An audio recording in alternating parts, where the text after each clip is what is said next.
Okay, this is JDS Sport Talks video. Another one here. 4 stories, 1 main story, 3 smaller ones in this video. First, quick little story here. Before I get into it, actually, as always, every article I'm looking at whilst making this video will be in the description of the video. So if you want to go do some more research on what I'm looking at, you can. And if you want to go search up some other articles and make your own decision from other websites, you can as well, obviously. I'm not going to stop you. So the first story here is about Bernal, who has finally played a game without getting injured. It's been like 5 years or something since he played a full game or something shit like that. Since he played a full game without getting injured. Before I get any further in, I do want to say, if I sound weird or I sniff or anything during this video, I have a cold, and so hopefully it won't affect the video too much, but it might. I'm sorry if it does.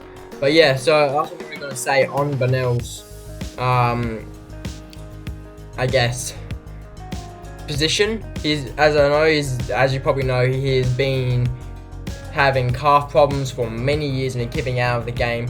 He keeps getting back in, getting injured. Yeah, I don't think he's played a full game. I think it's like something stupid, like 5 years or so. I don't know what it was exactly, the date, not the date, the length. But he's finally played a full game and he seems like he's going to play again next round, which is good. There's something about an 11-year drought here for Essendon that has been stopped by their win against Sydney Swans in the last round of the AFL. I'm guessing that drought is beating Sydney Swans. Not a big story, as I said, small story. They did it, I believe, at Sydney's home as well, at the SCG. I may be wrong with that, don't quote me on that. If you want to read into this, again, this is a small story, I'm not going to talk about much, but there will be more information in the description below in the article. There's quite a bit here to read if you really want to read it, but I'm not going to go into depth in it. I'm just going to state the fact that they've broken that 11-year drought. Now onto the 2 bigger stories of the day. There's another, actually I guess it's still a smaller one. US Open. I've been talking recently about whether it's going to happen, whether it's not. And this article was calling it the D-Day for US Open because it looks like, it almost looks 50-50 for players who think, yeah, we should do it, and then players think, nah, we shouldn't. It's pretty even 50-50 who think we should do and who think we shouldn't do it. Obviously because of COVID-19 is the reason why that's a problem. But again, I'm not going to go too in depth. I know Federer and Nadal were both out of it already. Nadal said he's not going to do it whether it's happening or not, and Federer's had surgery on his knee, so he won't be able to do it. And I believe Djokovic has also said he is not going to do it. So yeah, so that's in the men's tournament. That's the 3 big boys out of it already. So it'll be a good chance for someone else to win it, I guess, if it does go ahead. I doubt it will. Now, the main story of the day is another AFL one, Burgoyne. In a game against Geelong on the weekend in the first round back from the COVID-19 break, he tackled a player called Patrick Dangerfield. Very good player, both very good players, Patrick and Shaun. But during the tackle, Dangerfield dropped the ball and Shaun Burgoyne continued to tackle and sort of like did a half thing. He didn't really lift him off the ground much, so I'm not going to go into depth how you make a decision whether you actually report someone or not. But basically there's like a whole system of how you decide whether or not to. You got to tick off 2 of a certain, so there's like different things that you physically cannot, there's things that you do, if you do, you get reported. And at the level that I umpire, because I umpire AFL as well, you have to have ticked off, I guess negatively ticked off, so done 2 of those things wrong for you to warrant being reported. The rest of it is just a warning unless it's continuous. Like, so if you continually do something wrong, like wrong thing over and over again incorrectly, and you've been warned, then you will still get a report, or in my case when I'm umpiring, a yellow card. But I don't think he should get suspended for it. I think it should be a fine. I haven't actually read what he has. I'm going to read what actually happened to him now. But it was a risky tackle, and the people were talking about the fact that he may be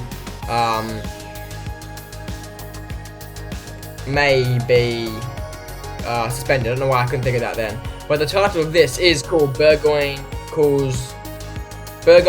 exposes AFL's ugly double standard, which I do have double standard. If this wasn't, so I've just read now that it was no suspension, $1,000 fine. I want to say that if this was an Eagles player doing this, they would have been suspended for a minimum of 1 week, maybe 2 weeks.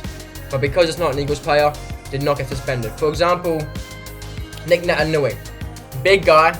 Oh, what's his height? I've got his height written over here somewhere. His height is, where is it? 201 centimeters, and he's a big boy now as well. He's been in the gym, obviously, during his ACL injury, and he is a big boy. And running after a player tackles him because he's big, goes into his back a little bit. Yeah, free, fair enough. They reported him and gave him a 1 week match ban. That was just a tackle that was because he's running and he's a big guy, couldn't slow down, so he went pushing the back. That's what the call, because it was a push in the back. When you tackle someone and in their back, you consider pushing the back. And he got suspended for it. There's no reason why I should get suspended for that. We've gone through this in the past already. I want to go through it again. His exact words, not exact words, it's sort of it's a quote without the exact words. I don't know the exact words what he said. When he said something like after it, I'm sorry, I didn't realize I had to do a mathematical equation whether my body size will affect how hard I can tackle someone, which is so true. It should not matter how big you are to how hard you can tackle someone. If you're massive and you tackle someone hard, then good on you. As long as it's within the rules, it's legal. I mean, yes, it wasn't a legal tackle, but it was not a reportable offence. He did not do anything to be reported, and Burgoyne did something that was definitely reportable offence, but not necessarily a suspensionable offence, and he didn't get suspension, and that's so much worse than what Natanui did, and Natanui got suspended. Now, I don't think he should get suspended. I just think the double standard is that Natanui's thing wasn't as bad, and he did. And all Burgoyne has got is a $1,000 fine. Now, I think, as I said, I think that is the correct call for Burgoyne, but I do think Natanui's one was stupid and it should never have happened. It's all in the past now, though. So yeah, this happened. Obviously, there will be a thing in the description for this article. It's a fairly long one, again, talking about the whole situation. I may look for another one and put another one in the description about this one that goes into even more depth. I might not, depends. That's what I was really going to talk about today. It's been JDS. Thanks, bye. See you next time. See ya.